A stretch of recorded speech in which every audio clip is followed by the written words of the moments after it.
Hello everybody and welcome to Alchemy Online. I'm Jody, and today we're going to talk about opening up the front side of the body.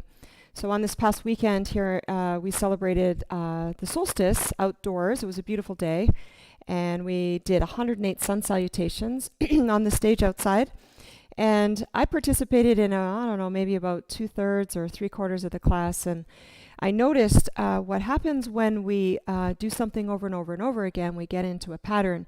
We can kind of miss sort of the offset of what we've been doing in a repetitive way. And by that I mean, so in the sun salutations, we're doing a lot of forward folding. And the ratio to back bends and forward folds in the sun salutations is a little bit wonky, is a little bit off. So I know in my body this morning when I woke up, I felt like I just had this deep urge to just get into the front of the shoulders and to take the spine into some extension.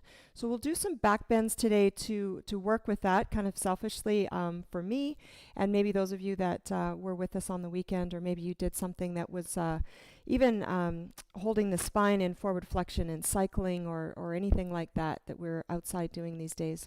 So let's get started on the mat. We're going to begin on the back, and we're going to do just a couple of twists here. So once you're on your mat, you're going to bend your knees with your feet flat, and really just a standard twist here to find some movement through the spine and through the hips. So just a time or two, let your knees drift from side to side. And then it really doesn't matter which side, whatever side you want to begin with, you let your legs fall in that direction. Try to keep your shoulder blades flat on the floor behind you, and just let the movement come from the hips. If you want to pick up your bottom foot and just gently place it on top of your outer knee, top of the thigh here. Just a few more breaths.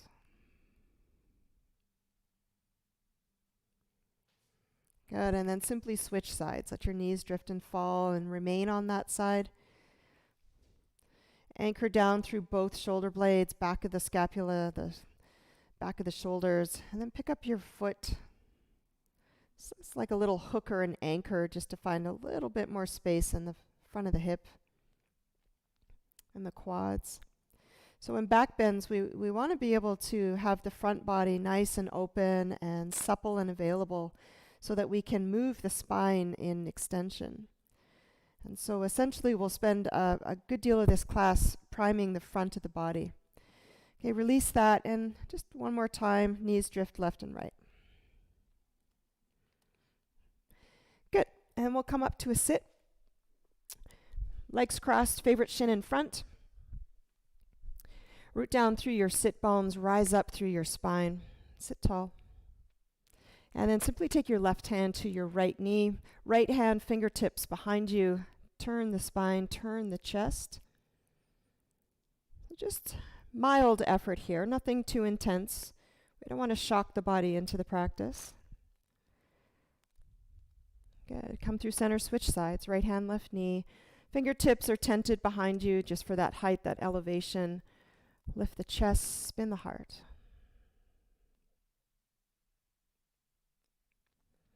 Great, and then come back to center. So we're going to meet up in a downward facing dog, which if you did the 108 sun salutations, feels like you've just been here. Feels pretty familiar. So I wasn't initially stiff after Saturday's class. Kyle was, but I feel it more today, and that's pretty typical for me when I do something of endurance or strenuous. I don't always feel it right away. There's that delayed onset where the muscles respond about 48 hours later, and that's certainly been my experience. So getting up and out of a chair, if you've been sitting down for a while, climbing stairs, those are all things that you might be feeling if the body's feeling stiffness. So wake up the back body, pedal your heels one at a time down towards the floor. Keep integrity in your hands, a charge in your arms. Good, and then we'll walk our feet to our hands. When you reach the top edge of your mat, soften through your knees a lot and let your upper body just sweep over the legs, nice and easy, breezy and gentle. Let your head be heavy. You can swivel from side to side. Take any expression with your arms. We're here for a few more moments, a few more cycles of breath. Do let your head be heavy. I think I spent most of my yoga practice in my earlier days of practicing of lifting my chin and looking forward in a pose like this. And it's taken a lot of discipline and reminders when I'm teaching that this is actually the position of the head. We want it to be down and back, and I think this is why I cue this so often, is because this is something that it took me a long, long while to be able to do, or to remind myself to do. It's almost like I thought I was going to miss something if I was looking back and down. Okay, let's take an inhale breath to a halfway lift. Keep your knees fairly soft so the back body doesn't have to respond too much. It's just a nice awakening of the hamstrings. The pressure of your hands in the front of your shins, or you could have your hands up here on your thighs, is helping to find length in your spine. And the pressure in the hands is reminding the shoulders that they want to go down the back instead of creeping up by the ears. A couple more breaths here. Good. Next time you exhale, soften your knees, drop your head again. And then take a deep step back with your right foot. Drop your right knee. Let's reach the arms up on an inhale breath. And pause here for one exhale breath, just to settle everything through the joints, starting with the shoulders, the hips. Good. One more inhale breath, draw length through the crown of the head, tall spine. And then we'll take the hands back behind us. So this is what I was talking about. So in a sun salutation, we don't do this action very often. So we think of a forward fold. Well, we do in the up dog or the cobra. We would there. But I would say we're in a forward fold more than we are in a back bending expression. So in my body this morning, this feels pretty dang good. Let's stay here for a couple more breaths.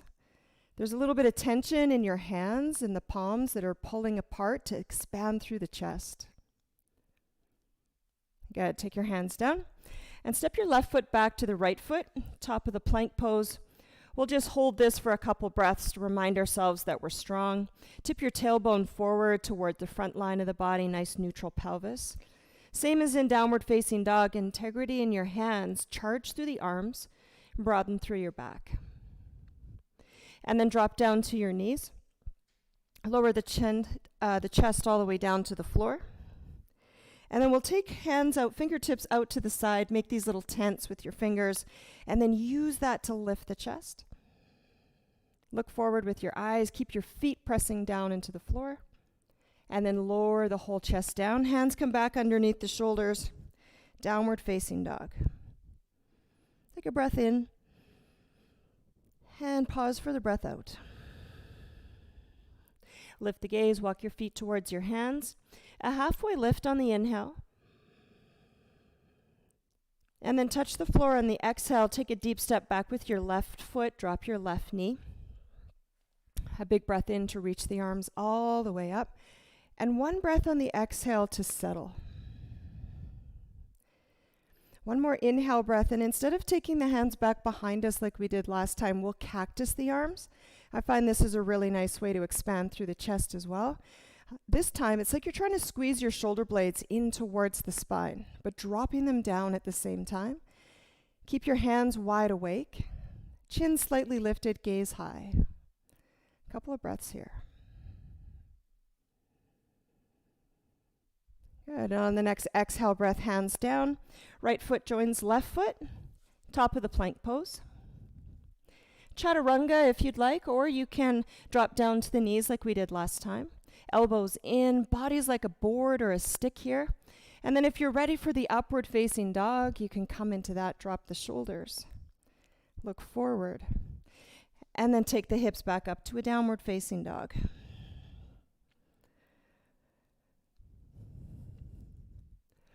Okay, on your next inhale breath, take your right leg to lift up towards the sky. And then hinge your knee, turn open your hip.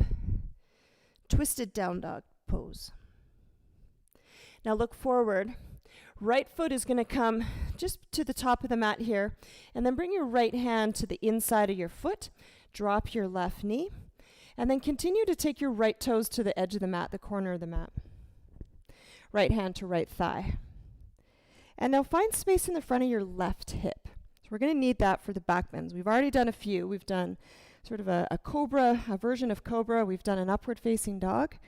But we're going to prime the front of the hips here to open up for some deeper back bends to come. So lift up your right toe. So peel open the right foot.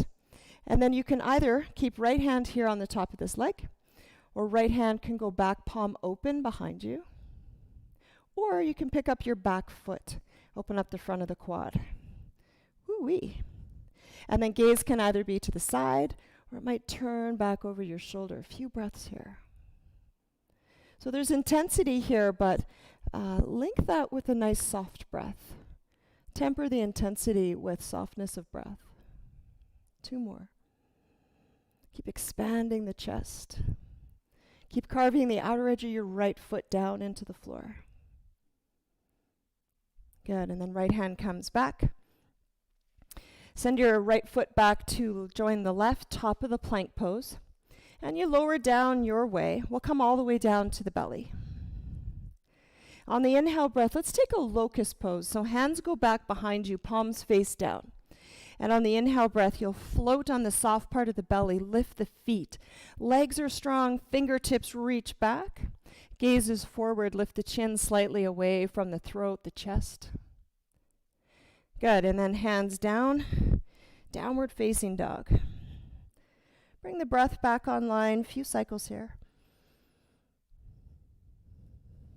Good, and then we'll pick up the left leg, take it up and back behind you, and then find that bend in the left knee to tip open the hip. Keep your left armpit pressing down, hinge at the knee, open up the hip joint. Good, and then send your left foot forward. Outside of the left hand, drop your right knee. So if you did have blocks here at home and you wanted to use them, this would be a nice place to put a block.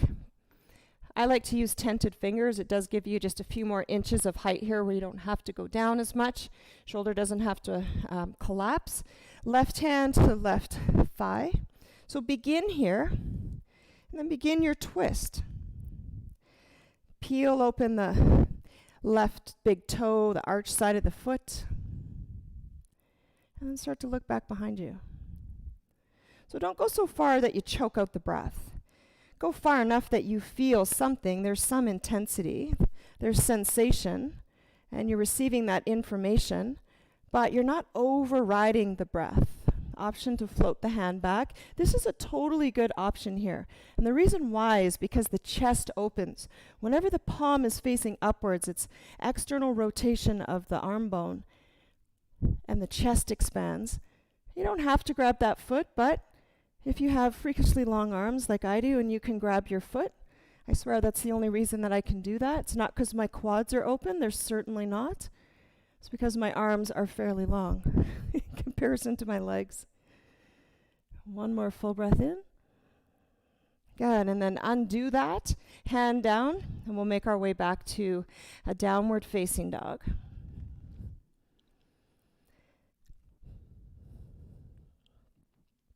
And then we'll step forward to the top edge of the mat. Inhale, lift and lengthen your spine. Exhale, forward fold. And then rise, come up, reach up. And then bring your hands together to touch the center of the chest. Okay, we'll do a little bit more work in the legs and then we'll get into some back bends. Big breath in to reach up. Take your arms wide, expand your chest forward, fold. Drop your head, heavy head. Halfway lift to lengthen. And then step right foot back, hands down, left foot back. Lower down chaturanga, or you can use your knees. Find a back bend that you like. We've done cobra, we've done locust. Here's an up dog. And then downward facing dog, hips up towards the sky. Okay, some more work for the legs. Take the right leg up again. Tip open your hip, bend your knees like we did last time. And this time, rather than stepping your right foot forward, you're going to draw your right knee to your right wrist. Lay your shin down. Lay your shin down in such a way that your knee feels like it's just hinging, it's not turning. Walk your left foot back. Again, if you had something at home, if you have props, You might want to use them here. You can see the difference in me. So I don't have a lot of space in the front of my hips. My hip flexors are really tight. So when I do take something underneath my hands, it changes a lot of the presentation of my spine, how it feels in my low back. But us teachers are learning how to teach without using props. That's one of the new skills that we're learning here with this online yoga teaching. So fingertips work just as well. Okay, we're going to echo what we did the last time. So left hand is going to stay down. Right hand, you're going to carry it back. So this is a totally valid place to be. Chest is expanding, shoulders opening. Option to lift this back foot up. Option to gather and collect it with your hand. Few breaths here, bound pigeon pose. So gaze can be straight forward. Gaze can be to the side. Or you can look back. I feel like if I look back, I choke out the breath, so I'm just going to keep looking forward. 2 cycles of breath here. Does a good job of stretching through the abdominals, that part of us that connects the lower half to the upper half, the torso. Good work. Okay, let go, gently let go, hand down. We're going to step back to the top of plank pose. From plank pose, we're going to lower down from the knees or from the balls of the feet. And this time, when the belly touches the floor, bring your hands, your forearms into Sphinx Pose. So the palms of the hands are pressing down. The forearms, the elbows are pressing down. Now do that work where you draw your shoulders down your back, away from your ears. This is a fairly intense pose. Bringing the spine into extension. Find length in your neck. Gaze is forward. So here's another place where I would often look down in a pose like this. Train yourself to lift the chin, lift the eyes. So it keeps the brightness of the pose, the alertness of the heart. Okay, now take your hands from here. Keep your elbows on the floor. Take your hands, weave them together, press them back into the floor. Tuck your toes under. And then lift the hips, the thighs, forearm plank pose. Try to neutralize your pelvis by the tailbone, like the back rim of the pelvis is trying to come forward to the front rim. Stay for a breath in. And then lower down, knees, thighs, lower ribs. One more breath in Sphinx Pose. Breath in. And then hands come underneath the shoulders. Make your way back to a downward facing dog. Notice I'm not doing very many sun salutations today. Super selfish class today. Hope you guys are all right with that. Big breath in, lift your left leg. Tip and turn open your hip. Keep pressing pressure into your left hand. Good, and then we're going to float the left knee to the left wrist. Lay down your shin. So this is a really individual thing. I find a lot of people really love pigeon pose. It's a great hip pose. Front of this hip, rotation of the left hip. But it depends a lot of where you place your shin, kind of the comfort of this pose. I personally would rather have my foot more in towards the groin than trying to get it up higher by my hand. It just feels more comfortable for me. But you can play with where your shin is. Just make sure that your knee is just hinging and not turning. Okay, let's find a little bit of height here, like a pigeon would, roosting on the edge of a building. Slightly pull your right hip forward and your left hip down. And then the right hand is going to stay rooted down. That's the anchor of this whole pose. So if you do need height here, you can find something so that you're not collapsing through the shoulders. You want to stay bright through the chest. And then left hand floats back behind you. Gaze might go with it. And then you might pick up this foot. Remember, you might connect here. You might not. You might gather everything up.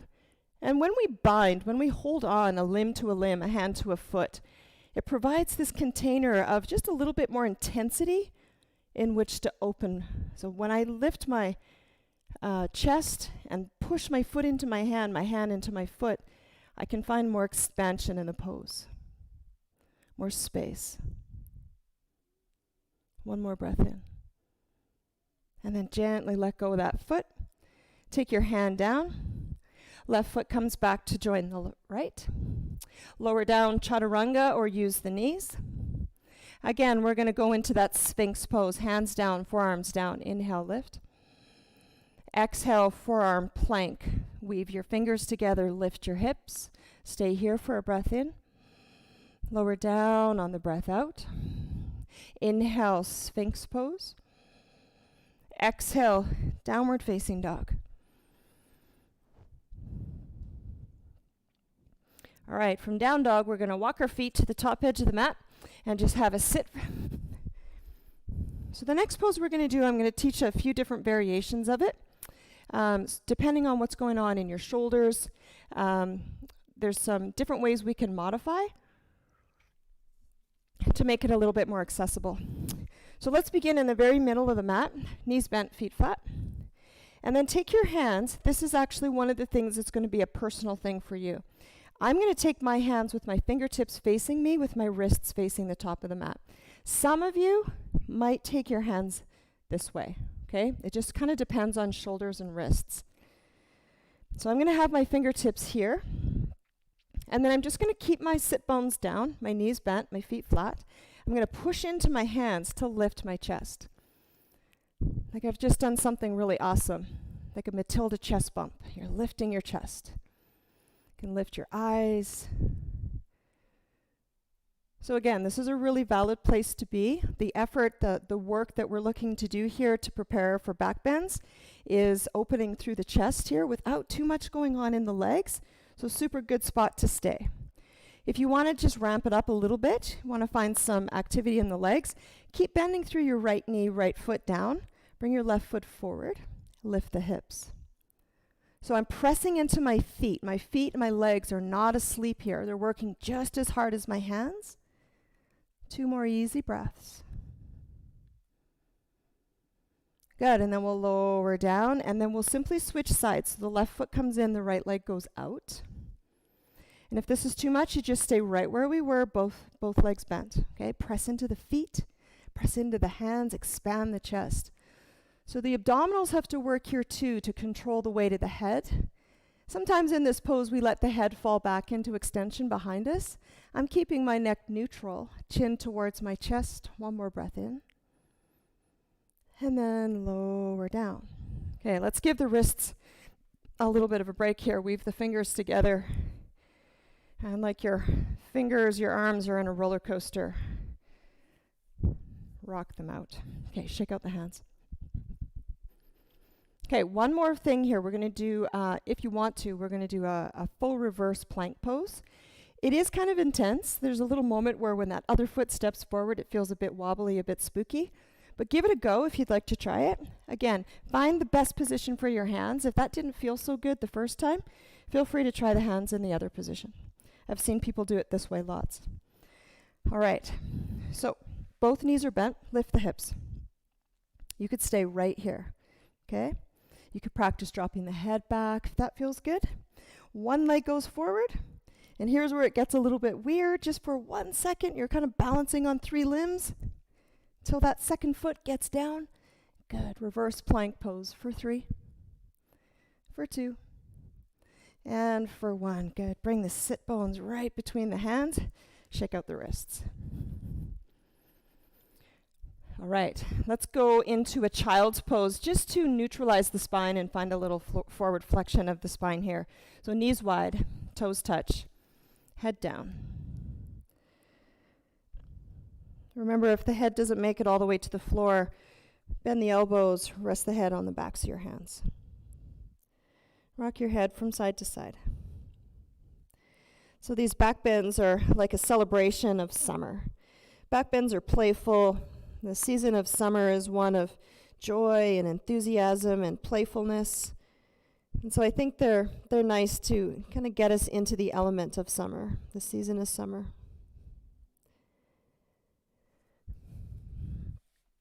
All right, we're going to come all the way down onto the belly here. So let's meet up there.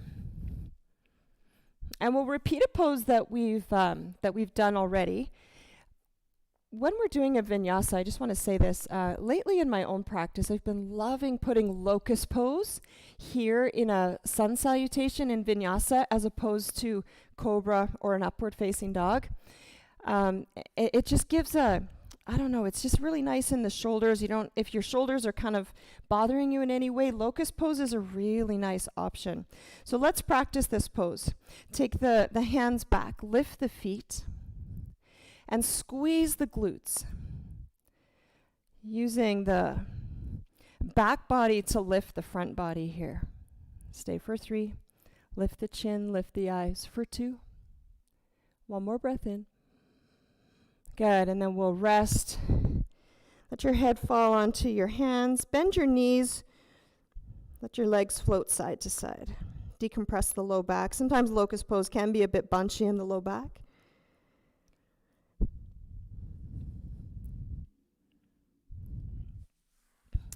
All right, so we're going to do Dhanurasana or floor bow. We're going to do it in its half version, and then we'll do it in its full version, and then we'll end with a couple more back bends. So let's begin by taking left hand forward, kind of in that Sphinx pose, just on this one arm. And then right hand is going to come back. Remember, if this doesn't collect, if it doesn't gather, that's all good. If it does, take a hold and then push up. Maybe coming onto fingertips here. So kick into your hand, hand pulls back to your foot. Maybe this left leg lifts. Good, lower down, we'll switch sides right away. Left hand down, right hand down, left hand back. Try to square your shoulders to the front of the mat and then push up, lift up. Good. These back bends that we do from the belly, I say this all the time, they require a lot of our effort, a lot of our energy. So if you're holding your breath, I think I was in that last one, don't do that, okay? Keep the breath flowing, keep the breath moving. So we're going to try to do both hands to both feet. If that doesn't work, you just repeat what we just did, switch halfway through. Bend at your knees. Take your hands like 2 hooks on the outsides of your feet. Now, depending on the tradition that you're used to practicing, some teachers will cue the feet, point the toes pointing straight up. Some will teach the toes going straight back. Just experiment. See what feels best for you. Lift the chest. Use the legs. One thing about back bends that we can underestimate is the amount that we have to use the legs for these poses. Stay for 3, for 2, and 1. Lower down. Again, if you need to wash out the low back, knees go side to side. That's why we spend a lot of time working the legs and opening up the legs before we get into these deeper back bends that we're headed towards. So let's flip around so that we're no longer doing those prone face down back bends, but we'll do some from reclined. So we'll meet up in the very first position that we started class in, knees bent, feet flat. I'm going to teach bridge pose. I personally like to lift my head up and then slightly pull on my neck, just gently, and then lay it back down. So there's a nice long, lots of space in the back of my neck. Scoot your feet in, plant your hands down.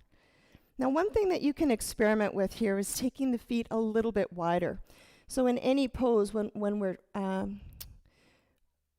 looking for more space, we can always broaden the base of a pose to make it feel like we can get into a little bit better.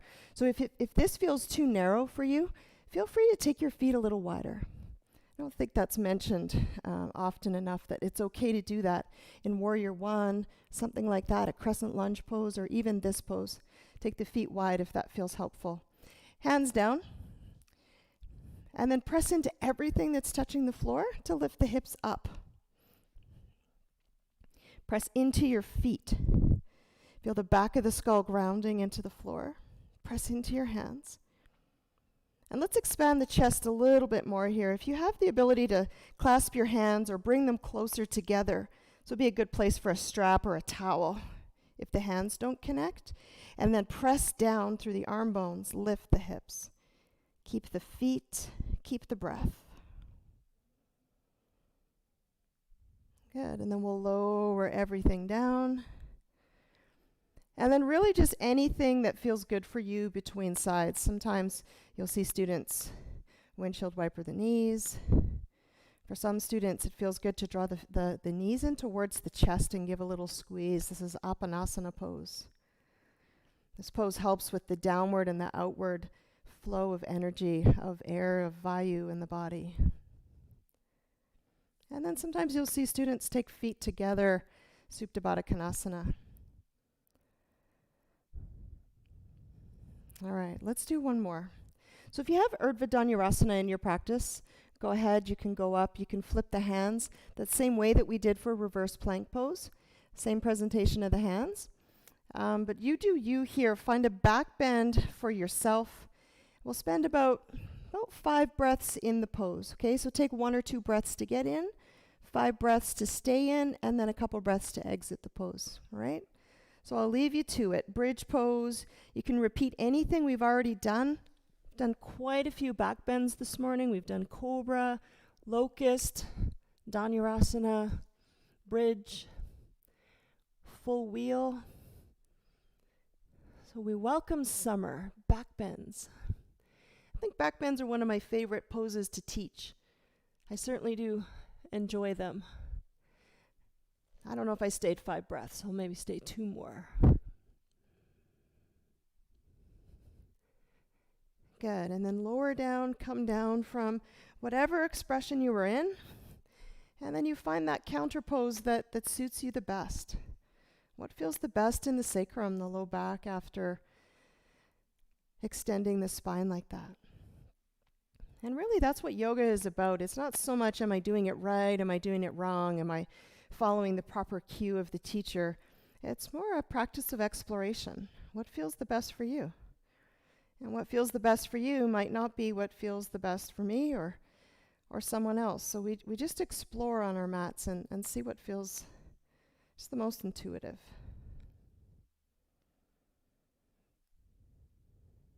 All right, let's all together draw knees in towards the chest. Give a little squeeze here. Big toes are together. If you have the ability to reach for your opposite elbow, go for it. Otherwise, something like this where the hands are on tops of the shins. Totally fine. Good. Rock along the vertebrae of the spine a couple times. And we'll come up to a sit. So a couple more poses here to finish off and round off the practice. I'm going to teach Camel Pose. But I like to teach Ustrasana in its half version. It feels a little bit more accessible. If you did have something like a block at home, again, not necessary, helpful. So you don't have to go back as far and sort of collapse into the pose where the breath starts to fall away. So we're going to come up to stand on the knees. If you need anything underneath the knees, something comfy, go ahead, roll up a towel or double over your mat. And anything, we're going to do the right side first. So anything that you want to use as support would come about halfway between the front knee and the back foot. Okay, so let's just take a moment. Take one of your hands and just smooth out the back rim of the pelvis and then slightly push it forward. And then take your other hand and like you're trying to smooth out the front of the pelvis to go back to bring it nice and neutral. Okay.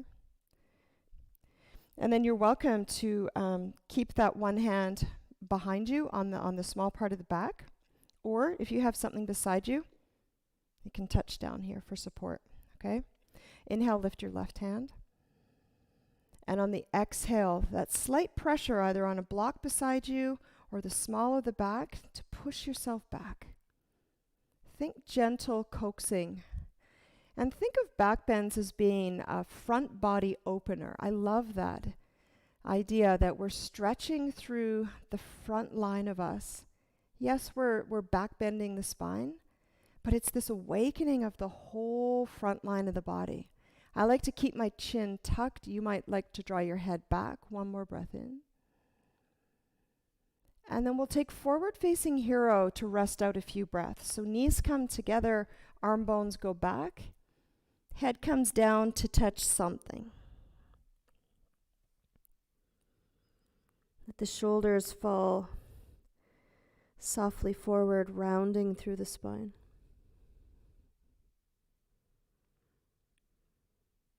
And then inhale, come all the way up. I say this all the time in my classes, that we spend a lot of time in forward flexion of the spine. I say that a lot. And I also say that When we come into forward flexion of the spine, when it's on purpose, when it's deliberate, it feels very, very different than when we're doing it unconsciously. So you know that feeling where you're just not aware of how your body is in space. I actually saw this thing this morning on, I think it was Instagram or Facebook. They were advertising some kind of a little device. I don't exactly know what it was, but it was this little thing, and you put it right between your shoulder blades. And if you started to round, if you started to slouch, it would vibrate and it would make you come back up to a straight spine. So maybe it's like one of those dog collars that when the dog barks, it gets a little shock. So we do spend a lot of time. I don't know if we quite need those little activators on our backs to remind us to sit up straight, but we do spend a lot of time collapsing through the front line of the body. But when we come into that sweep pose of forward-facing hero, it feels much different to be there intentionally. All right, if you're using a prop, it goes onto the left side. Come up to stand on your knees. So you can see why the front of the quads and the hip flexors need to be really supple for this pose to work and for us to find space in it. I've got my toes tucked back here. Depending on the tradition, some teachers will say tops of the feet flat. Again, explore, see what feels best for you. Do you have more space when the toes are tucked? If you do, tuck your toes. Left hand is going to go either to something beside you or the back rim of the pelvis. And then you gently push the hips forward. Notice that this left shoulder is nice and open. We start to find that expansion through the chest. Reach your right arm up. And without forcing, without urgency or tension, we're trying to release tension from the front line of the body. So there's this encouragement to go back. And the breath will tell you if you've gone too far. So you can still breathe fully and deeply, long and smooth. Shoulders are relaxed. Heart awakens. Take another breath in. And then we'll come down.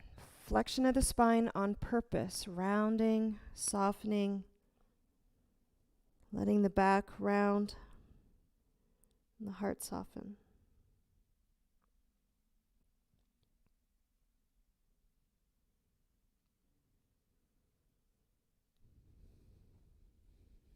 Good. Come on up. And I'll save a little bit of space here for you, about 3 to 5 breaths. If you would like to take a full Ustrasana pose, the full Camel Pose, that would require you to take both hands on the back of the pelvis. Some people have the ability to grab the feet in that pose where you drop back to touch the ankles. So I'll give you a couple of moments here just to work that out if you feel like you need that in the front body, if you feel like you need that in your spine.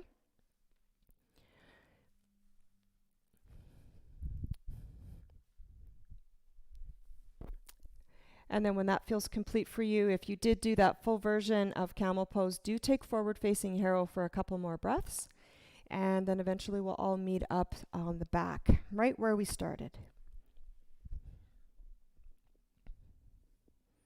So just a few moments here to let those join that we're doing that final Camel Pose.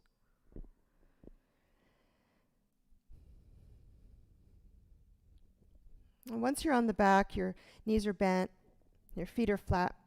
Keep your right leg bent and then hinge at your left knee. Pick up your left foot. Take your 2-piece fingers between your first and second toe. Use your thumb to wrap it up. Now, as I mentioned in almost every class I teach, my hip flexors are really tight. So for me, I'm going to keep my right knee bent.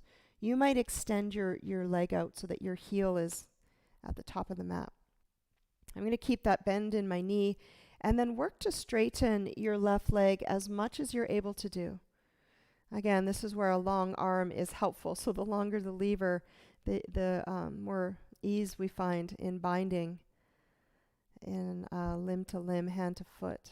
Just soften through the back of this left leg. Soften through the breath.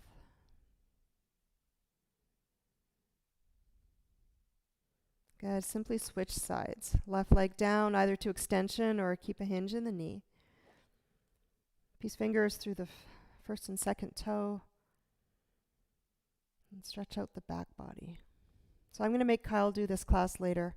Maybe I'll teach him a private class so he can get rid of the stiffness in his body from the 108 sun salutations.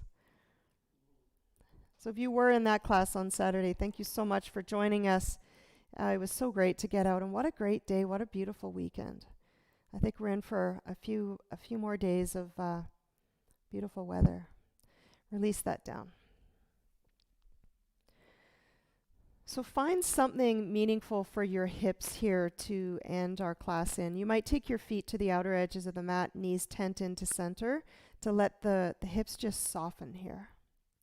A lot of students like to take bottoms of the feet together, Supta Baddha Konasana, and then palms to the belly, to the body.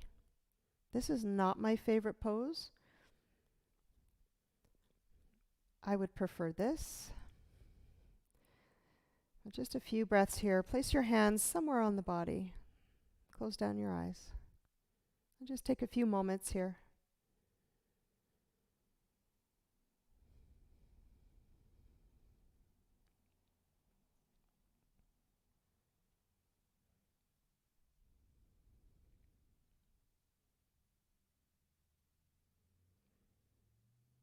So if you have more time to dedicate to stillness, to Shavasana of your choice, then please do so.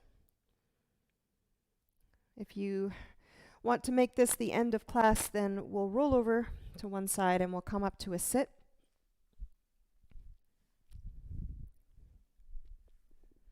And we'll bring hands together to touch right to the center of the chest. Take a full breath in, length through your spine. And then slight bow of the head, tuck the chin. So thank you for exploring these front body openers with me today. Thank you for expanding just through the chest and through the heart and through possibilities. If you're following us here at Alchemy Yoga, we do have an outdoor yoga class tomorrow with Haley. We're going to meet at the Cochrane Ranch at 9:30. The class is going to get underway, and we'd just love to see you outside to continue to celebrate this season of summer. Namaste, you guys. Have a great day.